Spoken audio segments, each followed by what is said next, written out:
อำนาจการปกครองบ้านพ่อแม่ประชาชนและเฒ่าแก่แนวโฮมบ้านเมืองเพียงแขวงสิงห์บุรี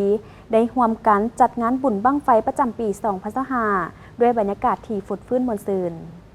อำนาจการปกครองพ่อแม่ประชาชนเฒ่าแก่แนวโฮมบ้านเมืองเพียงได้เข้าร่วมจัดงานบุญบั้งไฟประจำปี 2025 ขึ้นที่ทงนาของบ้านดังกล่าวเข้าร่วมหับสมหับเสียของท่านคำพันธ์คำภูบัวรักษาการเจ้าเมืองเมืองเพียงมีบรรดาการนำของเมืองพร้อมด้วยพ่อแม่ประชาชนภายในบ้านและบ้านใกล้เคียงเข้าร่วมในพิธีท่านสุพรรณพรดาลักษ์ในบ้านเมืองเพียงได้กล่าวเปิดงานจุดบั้งไฟประจำปี 2025 ซึ่งท่านได้กล่าวว่าจุดประสงค์ของการจัดงานบุญบั้งไฟในครั้งนี้ก็เพื่อเป็นการอนุรักษ์รักษาฮีตของประเพณีอันดีงามของชาติก็คือของบ้านที่ได้สืบทอดกันมาให้คงอยู่คู่กับคนลาวตลอดไปอีกด้านหนึ่งในการจุดบั้งไฟก็เพื่อเป็นการขอฟ้าขอฝนตามการเชื่อถือของปู่ย่าตายายหุ่นก่อนจนสืบทอดมาถึงปัจจุบัน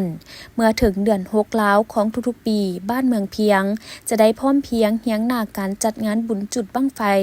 ก่อนจะถึงฤดูการผลิตเพื่อเป็นการถวายเจ้าฟ้าเจ้าแทนให้ฟ้าฝนตกถูกต้องตามฤดูกาลทั่วเมืองเพียงประกอบมี51บ้านในแต่ละบ้านทั้งการนำของเมืองได้กำหนดให้มีบุญประเพณีของแต่ละบ้านที่ได้ปฏิบัติกันมาแต่ดนนานเฉพาะบ้านเมืองเพียงแม่นได้ถือเอาบุญบั้งไฟเป็นบุญประจำปีของทุกๆปี